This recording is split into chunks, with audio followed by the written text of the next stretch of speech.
welcome to Traveling Inside Out. This is Alina, your host. Good morning, good afternoon, good evening. Welcome back to the podcast that explores the world within and out. And thank you to subscribing to Traveling Inside Out, wherever you get your podcast from, being Spotify or Apple Podcast or whatever. However, thank you. Good morning, Andra. Hi, Alina. Good morning to you. And well, it's afternoon for me again, but it's very good to be on the show. So it's been a while since I had you over because I had a longer break, as I said in the previous episode. We were meant to be back in October, and then I needed a longer break. So before we get into anything, how were the last 2 months since we talked last time? Oh, yeah, they were quite packed for me as well. With travel and with COVID, I got COVID for the third time, Oh boy. mainly because of traveling. So, when you're in an airport and an airplane, it's kind of tough to avoid viruses. But I'm all good now. So, yeah, back to the regular routine, I guess. And we've had quite um, a nice warm autumn so far. And in October, it was my birthday, and I was able to do a nice birthday hike, which is, well, it has been pretty rare until the last few years. So yeah. Because you mean because the weather was on your birthday was not that pleasant? Is this what you mean?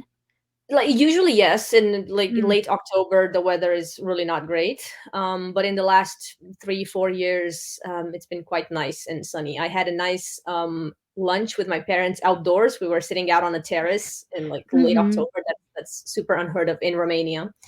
Yeah. So yeah, you know it is climate change. So It's kind of the same. I'm the opposite because my birthday is in spring in March, so it used to be quite snowy and really not great. And lately, I've been having like bloom trees on my birthday, which is like a new thing because yeah. usually like the everything is still dead basically on my birthday, but not anymore. Not anymore. And I'm saying that Right. because obviously I moved from Iceland to United States, so Iceland things were still dead in March. Don't get me wrong. However, here the climate in New York is kind of similar with what we have in Romania, so that's what I'm comparing with, not with Iceland because Iceland is just something completely It's a different. different planet. Yeah. Yeah, exactly, exactly. So as we talked last time, I need to mention two things. We didn't manage to read the book. We will read the book. We mentioned we're Mostly gonna me read and then the will, yeah. my issue. I read it too early, so I don't remember that well. So I will need to reread it. I need to And I read it. didn't read it at all. So. Well, I I didn't read take. it in like high school. I didn't. I should have taken notes, which I didn't. So next time, we'll see. We'll see how it's gonna go, but we will read it at some point. We were talking about The Alchemist by Paulo Coelho. We didn't do that. However, last time we were talking about Nepal and your experience in Nepal, and then we said that this time around we're gonna talk about your experience in Bali. Before anything, I do have to say my preconception because I have it. And I hate that I have it, but I have it. In general, what I've heard from people going to Bali to like not just to go to Bali for like uh, 3 days or like a traveling, but to go there and go to some classes or go to learn something. Most of the time, people coming from Bali, they shift completely their mindset. They shift completely the way that they talk, like the vocabulary is changed. So in my mind, I have this preconception that people going to Bali, they are a little bit like brainwashed or like something is happening there. And I'm just being very honest. And I was a little bit worried at the time, which I never told you, putting you now on the spot, that I hope from the bottom of my heart that Andra is not gonna get into what I've noticed online because I didn't have like close friends going to Bali before. or at least not in this kind of manner, I would say. So I had this preconception, and obviously it didn't change your vocabulary since you came Oh, back. good. So that's great. No, because like people go there and then they just talk about like the soul in a different way, and like the Oh yeah. mind, and like things like that. And I'm like, okay, but like why? Like I understand that you might be experiencing new things, but like why are you changing completely the way that you talk? Like you don't talk about yourself anymore. It's only either the ego or the whatever, like the it was just like I just cannot. And in my mind that's fake, so that's where it's coming from. So in my mind I'm like, I feel like they think that this is how it's supposed to be, so I perceiving this as fake. Now a lot of people are going to come for me. I'm ready, it's whatever. I'm just saying that was my preconception, which I'm aware as a preconception. Without me going and experiencing, it might be very much wrong. So I'm fully aware of this. Now, I'm curious for you to tell me what, first and foremost, why did you decide to go to Bali? I'm gonna start with a question, and I'm gonna ask you, like, so you don't feel like I really changed that much, and not in the in this like Not in a negative bad way? way. Not Yeah, in a bad way. completely losing my former personality. That's good. That's reassuring. Um, and before I answer your question about why going to Bali, I am going to add a bit to this this thing that you just said, because it's an actual thing, like the way people talk. And there is there is obviously this wave of like new age stuff and people, and like when they immerse in that environment, they just feel like, oh, this new identity of being a spiritual person suits me now, and this is what I want to be, and this is what I want to project. And there is a term for that. I recently learned, not in Bali actually, like a friend of mine was telling me that there is a term now for that kind of discourse and vocabulary. It's called absolutish, like English, like whatever, but it's absolutish because you speak in these absolute terms, like this whole thing about, yeah, like, oh, it's the ego, we live in this illusion world. And it's, I mean, I don't want to make fun of that, because obviously there is a philosophy behind it, right? And there's Yeah. if like if you read the Vedas, and if in Buddhism, in many religions, obviously there Hmm. is a philosophy behind all that, this illusion world that we live in, and enlightenment and all of that. But I think the problem is when people just take, like, the superficially, they pick some things, they Yeah. don't understand what they're talking about. Even I don't know everything, so that's why I try to like keep away from terms that I don't fully understand. Hmm. And they use those terms in their day-to-day discourse, and they just sound like assholes most of the time, because they want to sound like, oh, I'm better than everybody else because I use these terms. Hmm. And Hmm. I think that is the problem. And that's also, in to keep the conversation in the same absolutist term, this is also like an ego thing. You suddenly you go there to become a better person and more spiritual, but then you get attached to this spiritual identity, and you create this new thing for you, and to make yourself feel better. And that is the hypocrisy. And I think that's what bothers you, and that's what bothers me as well, about this whole discourse, like, oh, suddenly Hmm. I'm so much better than everybody else because I spent a week in Bali. Like, come on, it doesn't Hmm. work that way. Yeah. And um yeah. Hmm.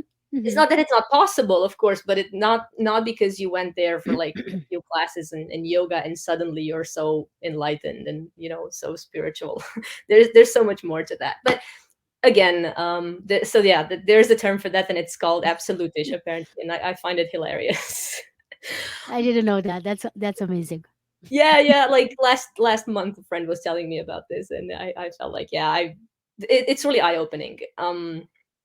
And it helps you, it helps keep yourself grounded. It was like, okay, I'm going into that direction. I should I should try Hmm. to keep myself in get a reality check. And also for me as well, when I last year I was really thinking of going to, like, taking a break. I probably Yeah. mentioned this before. I Hmm. wanted to have some time off from work, from everything. I was kind of burnt out. Hmm. And I didn't want to just take, I mean, sure, I was sorry, I was practicing yoga before and meditation. I started in Romania. I think I mentioned that in our Mhm. last episode. And I didn't want to just go and do some like regular backpacking. I said,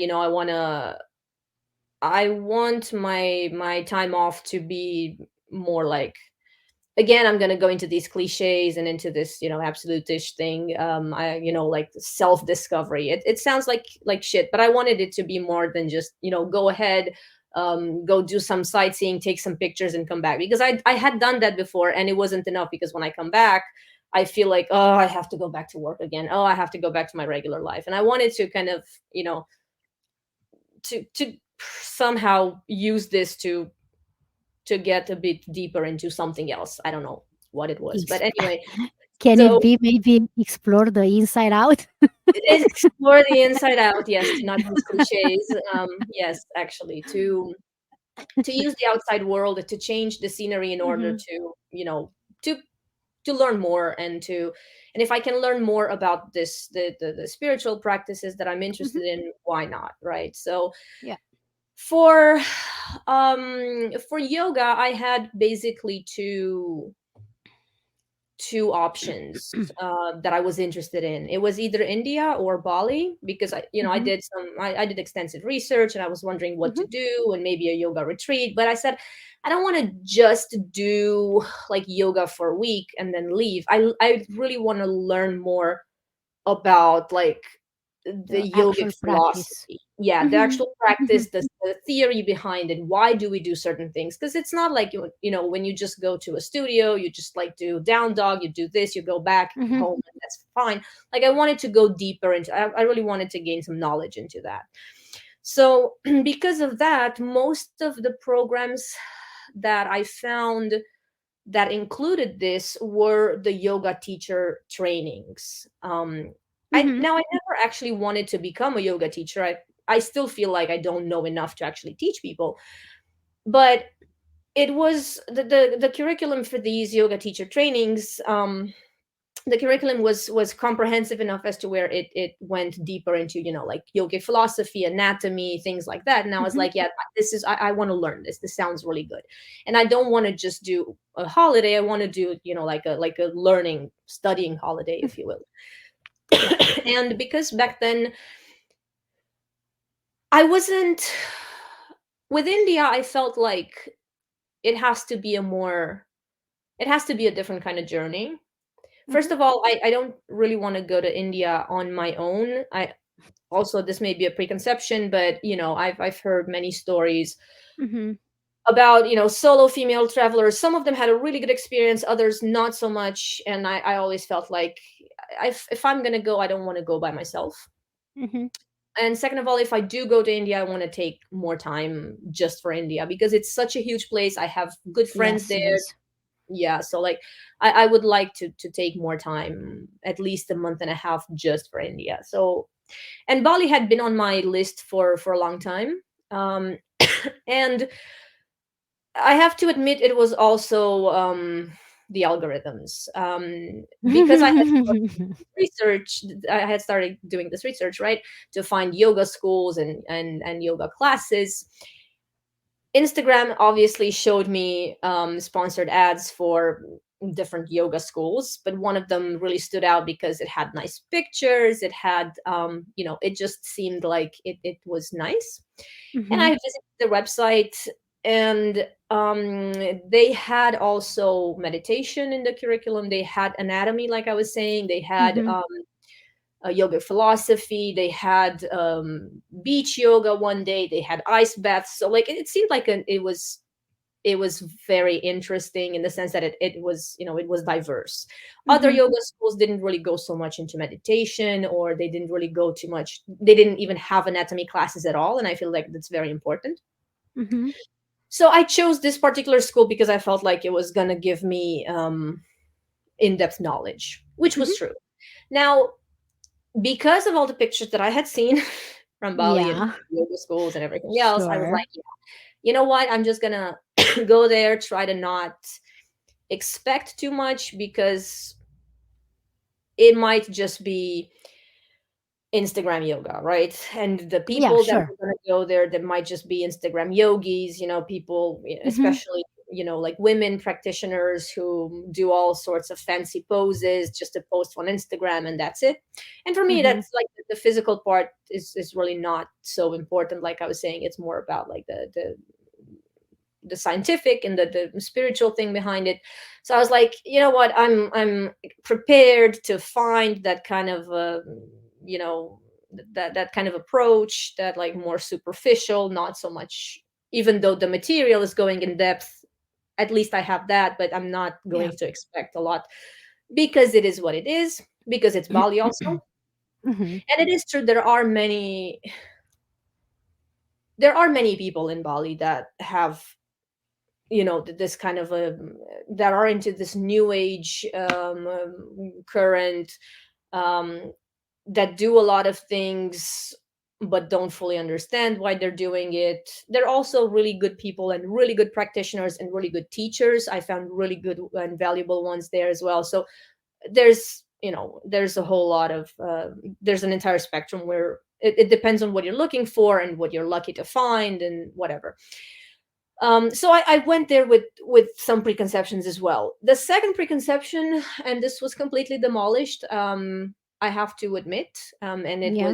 it is good that it was like that.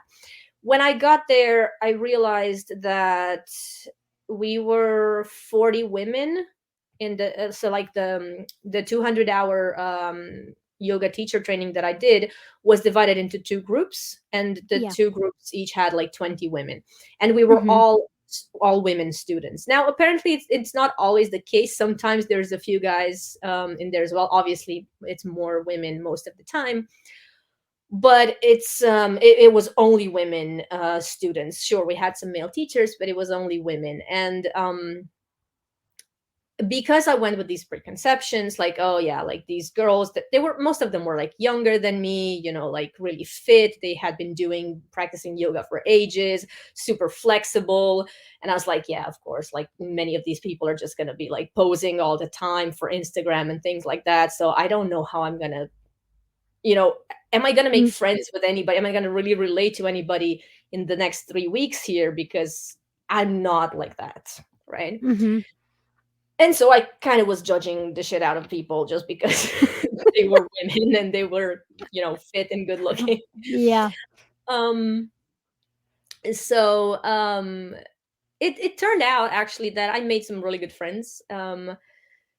And most of the people that were there, even the ones that did actually have, like an Instagram, like an Instagram account focusing on yoga and yoga poses and things like that, when you had conversations with them one-on-one, they were actually really kind and really nice people. And Mm-hmm. actually they were super super sweet, right, Mm-hmm. many of these girls. And we had some sessions that were focusing, because we were all women, obviously it was, women's circles and like women, yin yoga for women and things like that. And it was actually very nice because it was such a soft and loving energy. And we shared so many things because we were all women. We were talking about how we were not going to shave our legs in the next 3 weeks because, like, who fucking cares? We're all women Mm-hmm. there.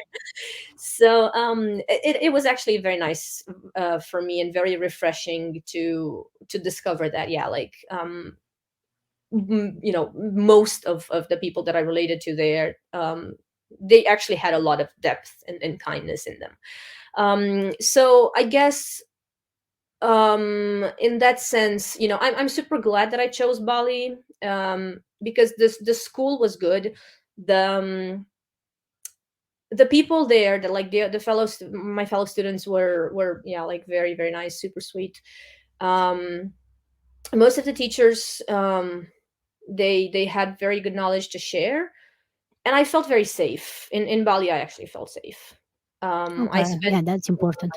yeah, like before the school started, I felt I had a few days on my own to just, go to the beach and visit a Mm-hmm. few things. um and everybody just felt so nice and helpful. And I mean, sure, because you're a tourist, you pay a bit more, but I didn't feel like somebody was trying to specifically rip me off. It was just Oh, like, okay. yeah, like it wasn't like, oh, she doesn't exactly know where she's going, so I'm just gonna like charge her double. No, they were like, Mm-hmm. this is the price. If you want to go, sure. Yeah, So yeah, I was paying the tourist prices, but not. I crazy. Yeah, it I didn't feel understand. like it. Yeah. So I'm super happy that I chose Bali for that. And Bali is a beautiful island. It's paradise, but of course it has huge problems with People trash in it. and people, and with our trash from the Western world that Yeah. goes there and then just washes up on their beaches. It's a huge problem, that one, yes. But Mm-hmm. the island itself and the people were so warm, basically. So I'm happy that I chose that. I just wanted to say something regarding when you mentioned the shaving or not shaving of the legs. I've noticed, I don't know if you can tell me anything like that in Romania. This summer, I have seen a lot more women with unshaved legs and or armpits, like on the subway uh, and stuff like that, which to each their own, like to each their own. I personally don't like it because like I can't properly put moisturizer on. It's like I can't like uh, but I do have to say that in general I was shaving before when I would see a guy, and not to get into the other cliche like I'm married, I don't have to shave anymore. But sometimes I am not, like I'm not always 100% shaved, and my husband is okay with it. He's not shaming me because I have been shamed by a previous boyfriend because I wasn't properly shaved in some parts, and it Wow. felt like it's bothering me to the freaking day. So Oh yeah. um I fully get that, but I'm curious, have you noticed anything like that in Romania? uh, To be honest, I, not really. I haven't. I mean, maybe um, it's maybe just a few people like not having like perfectly shaved armpits, but it's still not. It's still no. not. Yeah. For the most part, um, I think it's still a big thing to wax and And that shave. another thing that I've noticed, going back to Iceland, is that because most of the women in Iceland they have blonde hair, they don't shave because they don't fully see that blonde hair.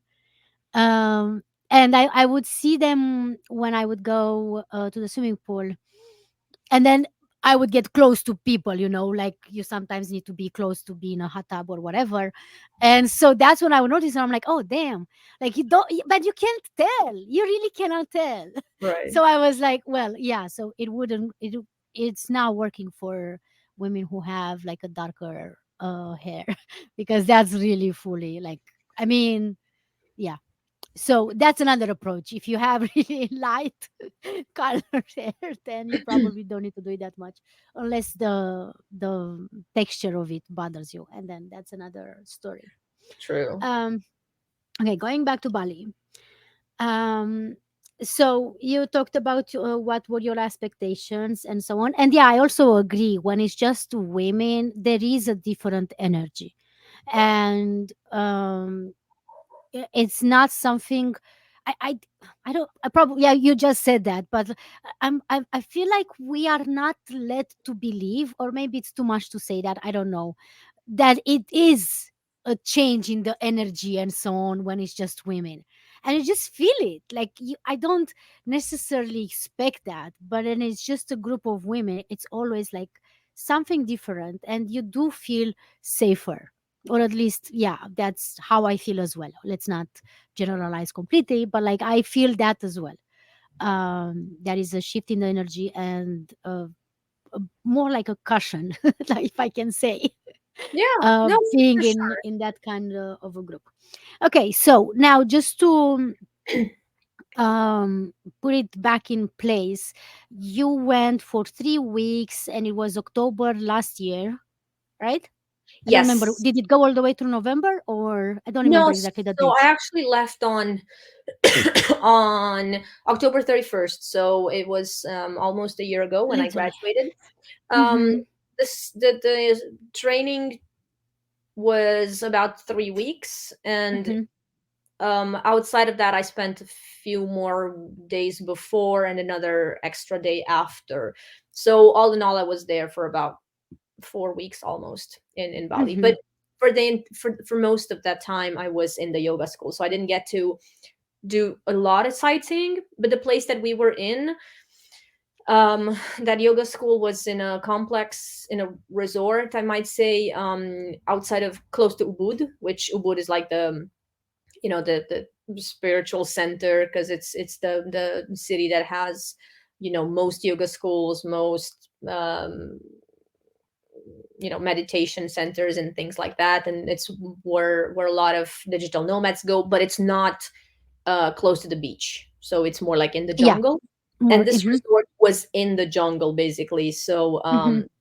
it was very nice because it was very green. We could see a lot of animals all the time, lizards and geckos. The geckos were always in the room. For some reason, you always had a gecko like Yeah. on the ceiling, and in the yoga space, in the yoga shala. um, but it was quite nice um, to be Okay. there where it was so green. Yeah. So I'm curious if you can tell me, just choose a random day and tell me like how the schedule looked from the morning to the evening. Just take me through, just like a random day. Mhm. When were you waking up? How did it start? And all the way to when you went to sleep. I think hopefully I remember everything because it was, like I said, a year ago. But Yeah. I mostly woke up around 5:30. We started yoga practice around 6. Mm-hmm. Sure, yeah, there were like minor changes in the schedule depending on the day, but yeah, like a regular day, maybe we would start the yoga practice in the morning around 6, and then we would do a meditation practice, and then maybe breakfast around 8:39. After that, around 10:30 until lunch, we had a class, either yoga philosophy or anatomy or something else, or a workshop on a specific yoga pose. After lunch, we had like maybe an hour break to do some practice on our own, or to just rest, or to read, or to whatever. After that, we had again asana practice. Um, After the asana practice in the afternoon, we would have a module for teaching. So basically, how to teach yoga, how to give cues to students, how to, different types of yoga for different kinds of audiences, for people with, for traumatic responses, for pregnant women, for, it was quite informative. I mean, sure, you can really go into a lot of detail, but we did that. Um, then we had dinner, maybe around 6. After dinner, we had again meditation practice. And after that, maybe around 8 something, we would finish. Around 9, everybody was like in bed dead, because we basically did, we wake up in the morning very early, and we did so many physical exercises, and like mentally you were engaged all the time, so you were basically dead at the end of the day. Mm. Okay.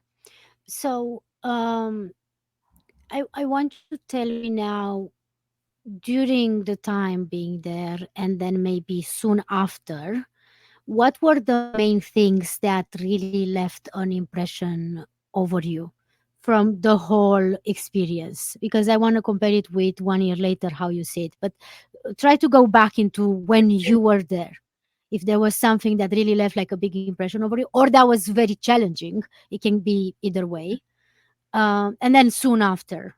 And when I say soon after, I mean when you came back from Romania, like soon after when you returned back to Romania, not soon after you left Bali. um I remember that I specifically, because when you're in that very intense schedule of like Mhm. yoga, physical practice, asana practice every day, meditation every day, twice a day in the morning, evening, Mhm. um, doing breathing exercises, pranayama, whatever. I felt like this discipline really had an effect on my body, first of all, and then on Mm. my mind as well. So, on my body, I felt like I never did, like some of these postures that I did because I did them every day, two, three times a day. I had never done them better. My body was flexible, it Mm. was opening in some ways. I was like, you know, I can't actually, my body can do these if I just need the discipline of Mm. practicing and like doing it right. And I was like, you know what, I'm gonna keep up and I'm gonna be so good. And like, my abs was just like nice and you could see like the muscles there. Tight. And I was like, oh, that's nice. I want to keep that up. But then I came back home and I kept it up for like 2 weeks and that's it. So because And that was it's different when you wake up and you're like, oh, I have a ton of emails, oh, my cat wants food, oh, I have to do this and that. It's like, tomorrow, and tomorrow is the same. So I practice a lot more rarely now. So I felt like, my body was really, only because of the discipline, not because I had done something Mhm. super out of the ordinary, but because I was doing it and I was doing it correctly because the instructors were there to correct me.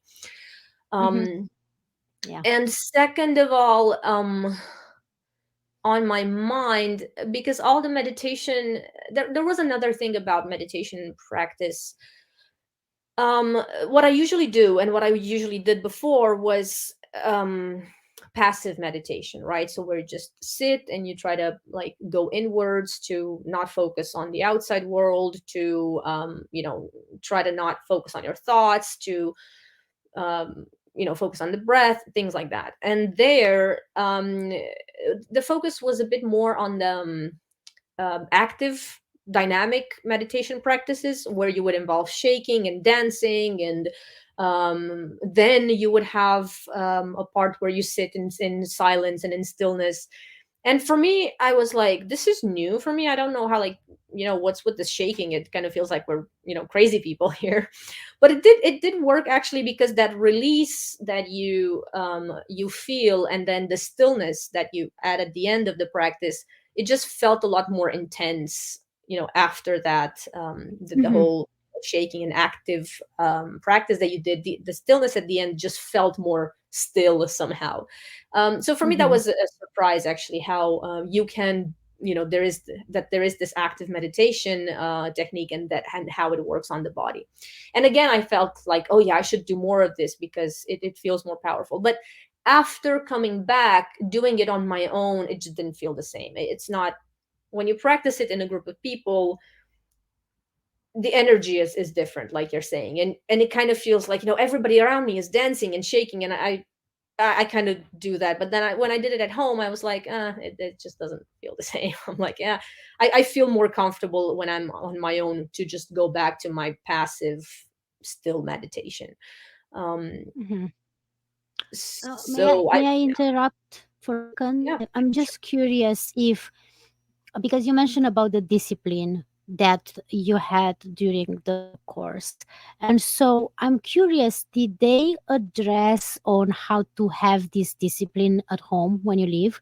Because as you were saying, it was so easy to follow when you don't have any other distractions, but then you are being sent back to the world when you have more responsibilities and so on. Did they ever address any of this, how to incorporate this into back home life, basically? Does that make sense what I'm saying? Yeah, for sure. And there is a module in, yeah, how to make this practice into a habit. But I mean, in the end, it's mostly about, try to do a bit every day, even if you don't feel like doing it for an hour. Do a shorter practice, do something that feels good. Try to listen to your body, because if Hmm. you do something and you're not really into it, it's not good for you. Try to be gentle with yourself. But yeah, I mean, another thing that they said is, and I haven't really done that, they said you should, even if you don't really want to be a teacher, don't let too much time pass after graduation, and go teach a class, even if it's for free with your friends, with family. Do this so you have the practice of teaching so you don't forget. Now, I did an online yoga nidra, which is more like guided meditation, not necessarily, but it's not, it's not physical practice. And I did like doing that, but I did not actually teach yoga to people. Hmm. And that, if I had been more into sharing what I learned there, and more into teaching people, I'm sure I would have kept the discipline of practicing myself as well. But Hmm. it's just more. I have to admit, I haven't been very good at it on my own. You're just not there yet, I would say. Right? It's You you are cannot, just not.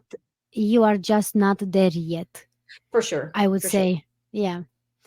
for sure. I Um. don't, I don't feel like I know enough to teach people confidently.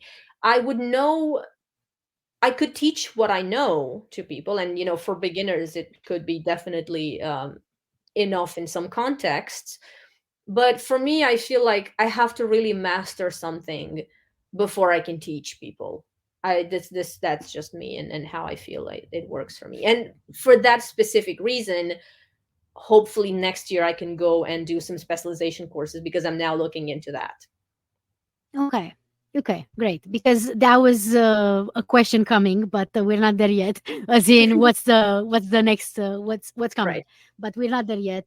Okay, so um, that being said, I'm curious now to know, after, like, you've done the whole class, what was the one thing that you felt it changed, if anything changed in you?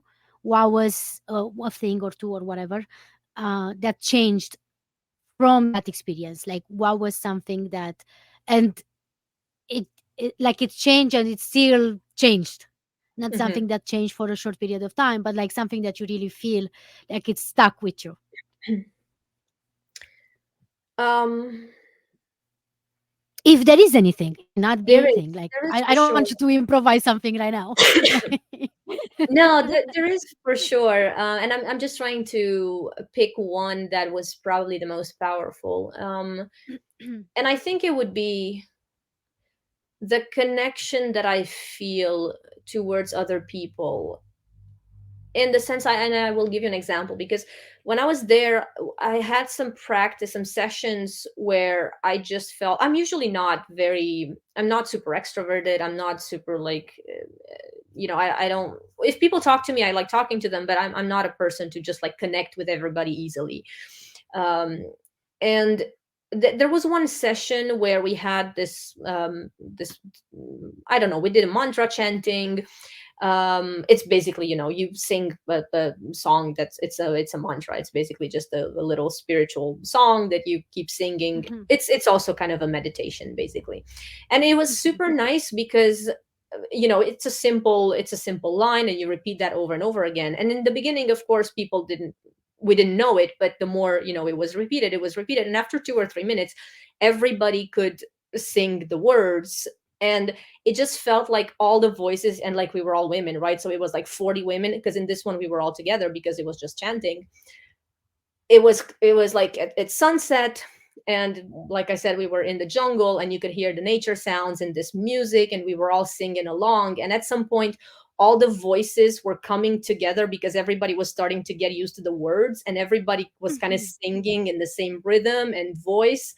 And it just felt like all the voices are becoming one, and in the background, the insects, and like the grasshopper sounds or whatever there was there, it was kind of like melting into our voices. And I just started crying, like, oh my god, because it just felt like all the voices of nature and us, it was just becoming one, and we were all singing. It was so like, I don't do that. I was like, what the hell is wrong with me? I don't do this thing, and I'm not on drugs. What is happening to me? But it just felt like I'm so connected to everybody around me, and not just the people that were singing, but everything, like, oh, like I said, the insects and the sounds of nature that were all just coming together somehow. And I was like, that's very unusual for me, but it still felt nice. I felt very connected to everyone. And I know that experience stayed with me because, earlier this year in summer, I went to another yoga retreat, and there was another mantra chanting experience, and again I felt like everybody who was singing around me, I just felt like, oh, I'm so one with everybody around me just because of that. And it just felt again very a very strong impression of like, oh, I'm connected, I'm not just one person alone. I like, we are all Hmm. one somehow. I know this is again a cliche, but it really felt like that, and I had never felt that before, that moment. But then after that, I started feeling it more and more often. I could connect with people that I wasn't even talking to necessarily. So, and ever since then, because of that, I am more prone to seeing people with more compassion somehow. Like when somebody's doing something and my first inclination is to be like, oh my God, what an asshole. I find myself thinking immediately, okay, maybe they're not an asshole. Maybe they're just doing their best. And this is really, it has been such a good thing for me, because I don't keep the burden of anger with me so much. I'm like, you know what, they're just doing their best. This was their best. Whatever. Maybe it Hmm. wasn't it wasn't great, but it was their best. Maybe they weren't trying to be an asshole to me. And it has been so liberating because of that. It sounds like it. Like it really sounds like it. Um, as I mentioned in the previous episode, I'm back in therapy and I'm doing a once per week session. And I think I told you this in our private conversation. After I think it was after the first session, I was like, oh my god, we are just all traumas walking among each other, unsolved traumas. um Basically. So and also it's like I've always had this, for many, many, many years, that everybody has a story to tell. So we are just untold stories or undiscovered stories. Um, but the reality is that people have like horrible diseases and they are still like going to Target and do some shopping for their family. Like you really truly do not know what they are challenged with, because everybody's challenged with something.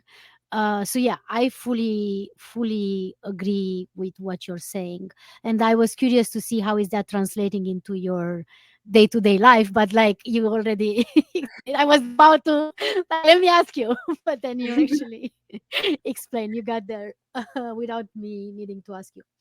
Um, so now I'm just curious to see if there's anything that you didn't like, if there was anything that was way too challenging, maybe too much outside of your comfort zone, or something that it didn't make sense and it's still like it didn't make sense at the beginning and it still didn't make sense at the end, or something that you just couldn't fully relate to, even though you said you had the preconception with women and it turned out not to be like that. But if there was anything at all during these 3 weeks slash 4 weeks in Bali. Specifically to yoga or to the yoga school, yes, there are still things that I don't fully relate to, in the sense that it feels, in many places, not just at yoga school, not just Bali, um, that when people think of yoga, they just think of, physical practice. We do asana practice, postures. This is the most important thing, and that's it. Um, and all the flows and everything that they do, it's nice, but it really just feels like there's too much focus on basically the workout, when Mhm. and I'm not super interested in that. Obviously, I meditate every day, but I don't do physical practice every day. Like I said, I maybe do it like once Mhm. every 2 weeks. And obviously, yeah, because I'm not necessarily interested in that. I'm not saying it's bad. It's very good to do Yeah. the physical postures, but to me it feels like, yeah, the focus is a lot on that aspect. And maybe the yoga schools and the yoga studios offer that because people that's what the people are asking for, because I mean, it's still a business. It's still a business at the end of the day, and sure. some marketing has to happen. I fully agree. Yeah. Yeah, Hmm. so people go to Bali for that, so they're gonna get Hmm. that, because that's that. Yeah. And sure, if you can in the meantime also like put a little experience, like a spiritual experience here and there, or teach them about like what's the yogic philosophy behind it, that's great. But Hmm. still it feels like there's really not, the balance is still a lot more inclined towards the physical thing, which is, like I said, it's understandable to some extent. For Hmm. me, it was very surprising to see that, from fellow students, people who had been practicing yoga for years, for like 5, 6, 7 years, they had never heard of, like the 8 limbs of yoga, which is like Mm. pretty basic for me. Because, but again, I had a very good yoga teacher at home who always goes into theory. It's like one of the basic things, right? And when they started teaching that in the yoga school, I was the only one to know these things, and they looked at me I was a nerd, and they're like, "How do you know that?" I was like, "Well, my teacher, he taught me that." And they were like, Yeah. "In Romania? But like, how do they teach that in Romania?" I'm like, "Well, I just have a good teacher. He studied in India, but I have." But there are people who practiced yoga for like 7 years. They could do headstands and like super Hmm. crazy difficult postures that I would not even ever try, because I don't care. But they didn't know like the basic things, like what are basically the there are norms of yoga, like how to conduct your life, how to things like that, Hmm. which are like very basic, and they make a lot of sense. They're very logical, but people didn't know about it because nobody had told them about it. So for me, that's why I was like I said, I went with this I kind of knew I wasn't going to find too much of that. I found a little Hmm. bit, but the things that I was Hmm. told I already kind of knew, right? Because like I said, I Hmm. already knew them from home, Yeah. which was fine, but I would have liked more of that as well. Hmm. um then about Bali itself, especially Ubud and that place, it was very, very crowded. The traffic is Mm. just horrible. um Anywhere you have to go for 10 kilometers, it takes like an hour. Everything is just bad in that way. The plastic pollution is horrible.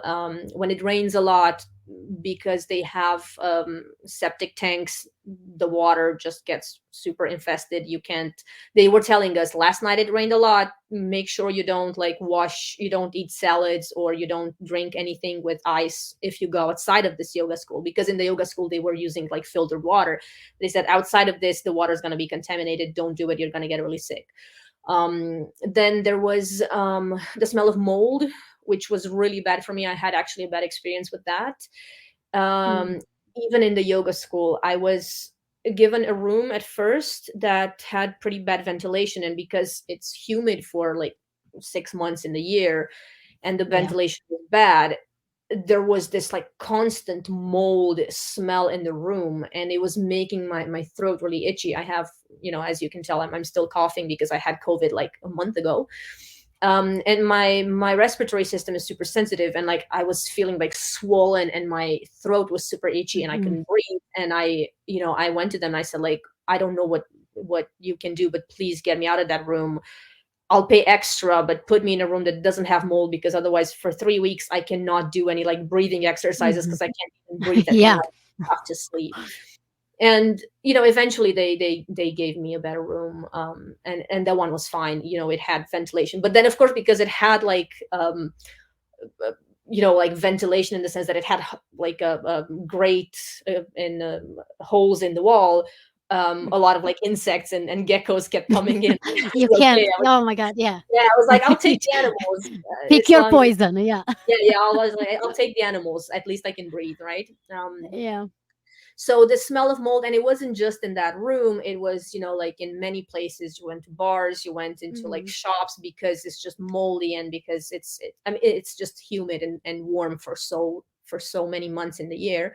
So that all also bothered me. Also, it's very touristic in the sense that some things are expensive because they're specifically for Yeah. tourists.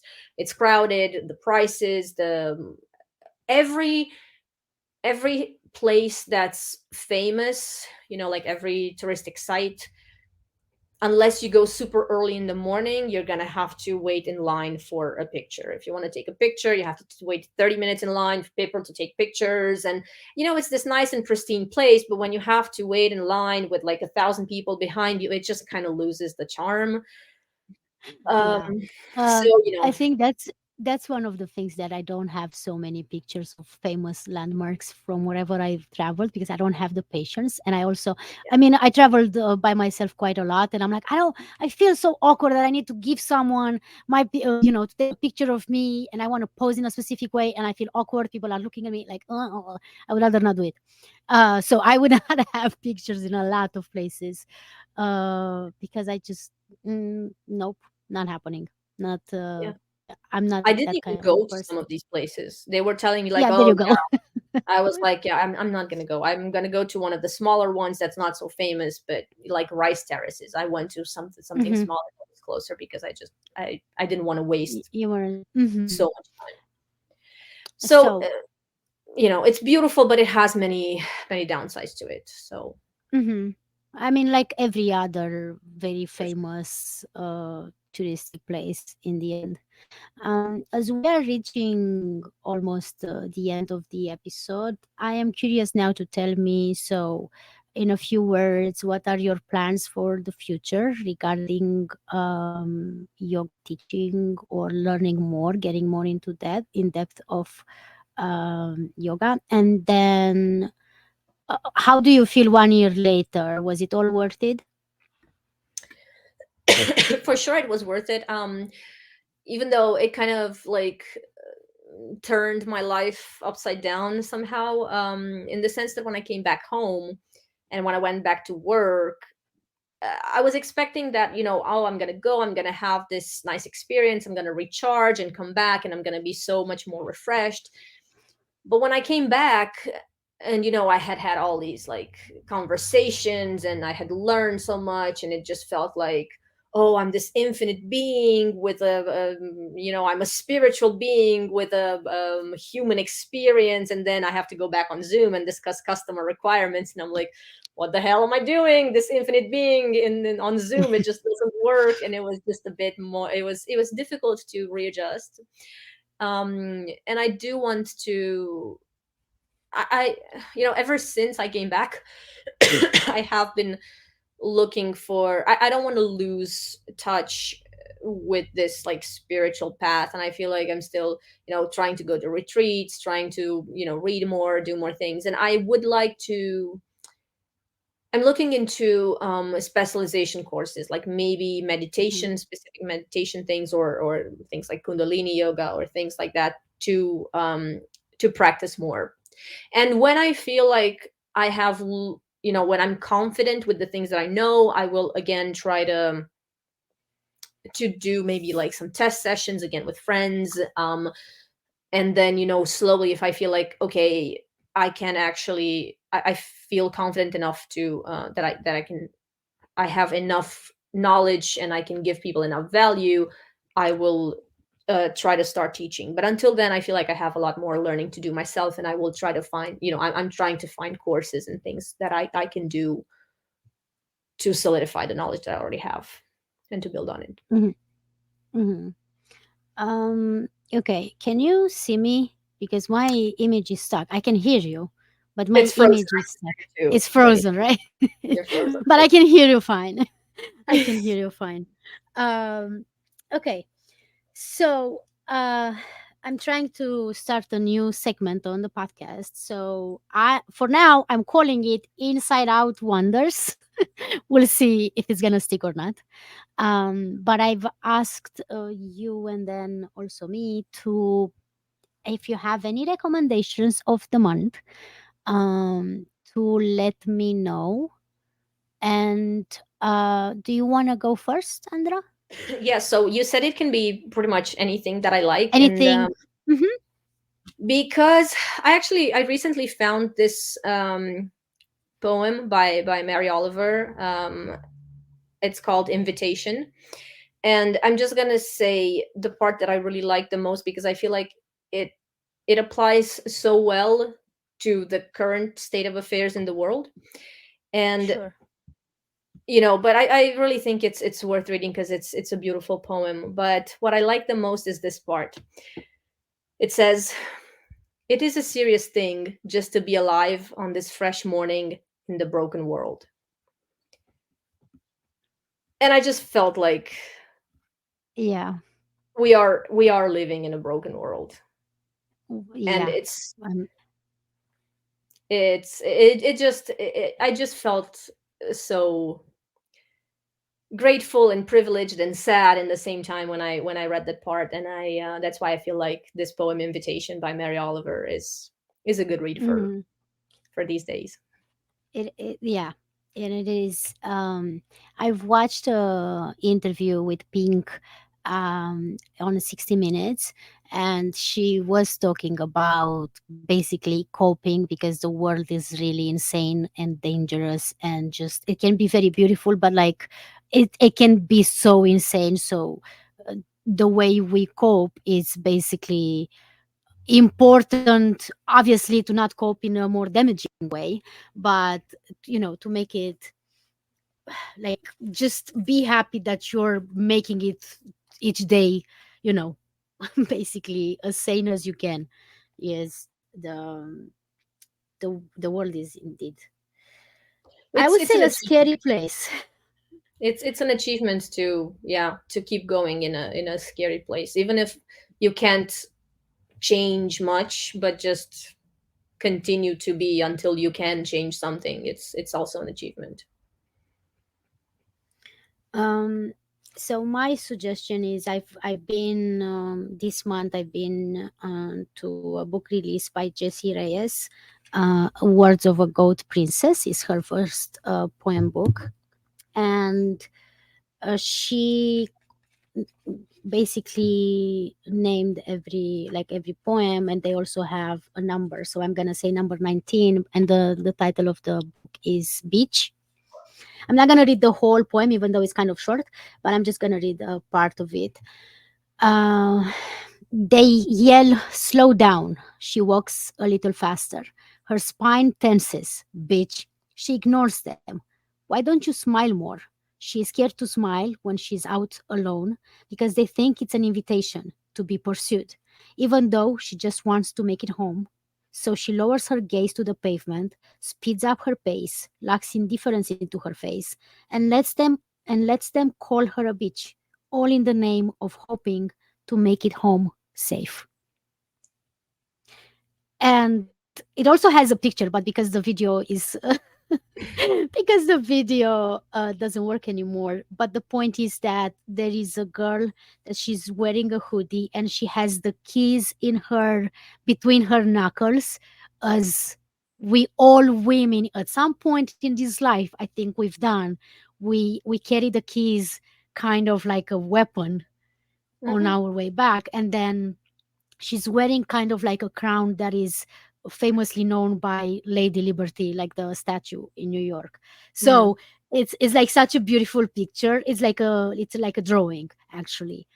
And yeah, I really love this poem because it's every single woman's nightmare, that she cannot exist in her own skin and just walk home. And I also want to mention that I read this poem to my husband, and he's kind of aware of how things go, especially as a Black person. But he was shocked to know. I was like, "Did you know that we do this with the keys?" And he's like, "No, what?" And I'm like, "I promise you, every Oh yeah. single woman at some point use the keys just as a weapon, just in case something happens." So, Oh yeah, and there's two things to that. Like, first of all, yeah, you hold it, so it's like at least the illusion that you can have like a little weapon. And second of all, I always want to make sure that I take the shortest amount of time possible to open the door to get inside before anybody can reach me. So mhm, that's why I always keep the keys very like close, and like the specific key, even though I have like three, four keys, the one key that's like for my main front door, I like, yeah, I know the feel. You hold it it's there, hold on to that one key, it's so you don't. legit one of my worst nightmares, and literal nightmares, as in I had like bad dreams about it, in which I'm getting home, I'm about to close the door and somebody puts their feet in, and No. I can't close the door. Like, I had proper nightmares about that. But I do Mm-mm. have to say, however, I did have, I mean, most days right now, obviously, if I go somewhere, I go with my husband, or if I'm not, he's at home, so he's not gonna drive me and drag me home, right? So before that, when I was dating, I did have a few guys that before dropping me, they would stay there until Mhm. I would get in. Not only that, but I also had Uber drivers who would do that. They Oh, would that's linger with their car there, and it's much appreciated. I have no. to, like, shout out to the Oh, that's men great. who are doing that, because they understand. Let me Mhm. see her get in, and then I leave. So shout out to men who knew, because I've never asked them, Mhm. because I didn't think to ask them. It's just Yeah. a fear that I have. Why am I supposed to mention this? So Yeah, shout yeah. out to the men who know how to do that, just for to give a bit of a caution, for like safety net for women getting safely back home, I would say. Yeah, I we went again over 1 hour, but we might need to do some editing because of the yeah, I don't know, the internet went crazy. It's probably my fault. But I want to thank you so much, and thank you for sharing your Bali experience with me and my listeners, our listeners. And is there anything else that you want to add at the end of this episode? Um, no, just well, thank you for having me again. And I guess the lesson is, even though you do have some preconceptions, be ready, or at least be open to have them changed or broken apart. Don't just don't hold on to anything, basically, because you might get surprised. Like I said, you might make a new friend, you might see a place that's really nice and worth it.